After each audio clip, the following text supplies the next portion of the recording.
Le Grand Matin Sud Radio, 7h-10h, Patrick Roger. Il est 7h12. Les agriculteurs en ont ras-le-bol et vont de nouveau se mobiliser dans une quinzaine de jours, le 26, notamment contre le flot des importations internationales qui ne respectent pas les normes qui sont les nôtres ici. Damien Garrigue, bonjour.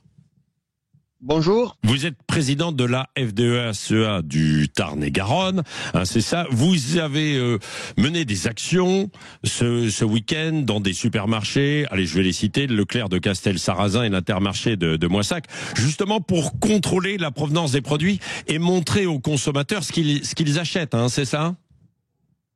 Exactement, voilà, parce qu'on a l'impression quand même que le consommateur est un peu hypocrite parce que en discutant avec les directeurs de supermarchés pendant nos actions, ils nous ont clairement expliqué que s'ils n'avaient pas ces produits d'import avec des matières actives interdites sur notre sol, pour leur sécurité, soi-disant, ils ne peuvent plus vendre aux clients parce que les clients, s'ils n'ont pas ces produits dans leur linéaire, quitteraient leur supermarché et iraient à la concurrence. Donc c'est quand même, on marche sur la tête, j'ai envie de dire, parce que d'un côté, nous on est producteurs, on veut pas qu'on produise de cette manière des produits agroalimentaires, et à côté de ça, on importe à tour de bras et on vend aux consommateurs ces produits-là. Alors c'est quel type de produits? Donnez-nous quelques exemples, Damien Garrigue, parce que nous sommes tous consommateurs, mais en même temps, on doit se soucier évidemment de tout cela, des agriculteurs et puis de l'environnement, quoi.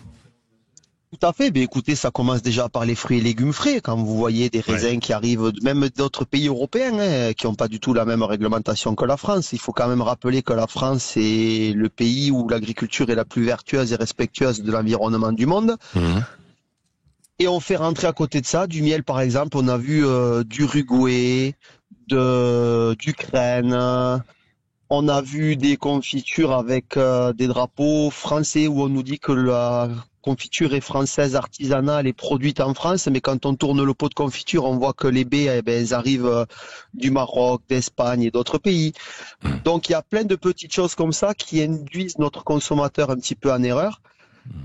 Et ce qui fait un petit peu mal en tant qu'agriculteur, c'est quand on voit la pétition qui a été signée contre la loi du plomb et qu'à côté de ça, on consomme tout ce qu'on nous interdit de faire en France. Et il y a aussi... allez-y, oui. Il y a aussi quelque chose qui nous a frappé dans les linéaires. Il y a des matières actives qui sont interdites en agriculture, comme le fipronil, l'acétamipride et d'autres, qu'on retrouve dans les produits pour les soins aux animaux, donc contre les puces et les tiques notamment. Donc vous allez mettre ces produits-là sur vos animaux, sur votre chat par exemple, qui va aller dormir dans le lit avec vos enfants. Donc vous voyez, c'est encore pire que si ces produits étaient utilisés en agriculture. Et j'invite le public à aller voir sur la page Facebook de la FDSEA du Tarn-et-Garonne. Ils verront qu'une petite fillette de 8 ans a pu s'en procurer sans aucune difficulté. Donc si vous voulez, c'est toutes ces choses qui deviennent aberrantes. On a un État et des élus qui sont totalement hypocrites, pour rester poli, qui disent vous ne pouvez pas faire ça, vous êtes des empoisonneurs. C'est ce qu'on entend, on est des empoisonneurs même par certains médias. Mais ce qui serait bien, c'est que ces gens-là aillent faire leur reportage et qui nous montrent l'agriculture d'autres pays, comme le Brésil par exemple, comme l'élevage aux États-Unis dans les feedlots. Ça serait bien qu'on puisse montrer aux consommateurs vraiment ce qui se passe à l'extérieur. Oui, pour qu'on puisse comprendre. Oui, c'est ça, et comparer. Exactement. Pour qu'ils puissent comprendre que l'agriculture française est vraiment vertueuse. Oui, Damien Garrigue. Non, mais plutôt que de bloquer les routes, ce genre d'action, il y a de la pédagogie en faisant ça. On peut saluer, évidemment. Mais et que vous répondez les clients? Est-ce que vous avez pu discuter avec eux? Alors certains clients vous brandissent l'étiquette qui est très facile du budget, et on peut l'entendre. C'est vrai. D'autres clients vous disent mais on n'est pas au courant, on pensait pas. Mettez-vous à la place d'un ménage qui fait ses courses un samedi après-midi ou le soir après le travail. Vous le premier, quand vous allez dans un magasin, vous retournez pas tous les pots de confiture ou tout ce que vous achetez pour aller regarder les origines. On a le cas par exemple des produits transformés comme les compotes. C'est pareil, c'est totalement aberrant. On est dans un pays où on produit énormément de pommes, de qualité, toujours pareil. Et quand vous regardez les pots de compote, vous voyez derrière que c'est de l'origine EU, voire hors EU. Donc là, c'est pareil, le client est lésé, il n'a aucune origine. Et encore une fois, il est trompé. Il a un beau drapeau français parce que c'est fabriqué en France, mais tout ce qui est à l'intérieur du pot ne respecte pas nos standards et ne respecte pas notre législation.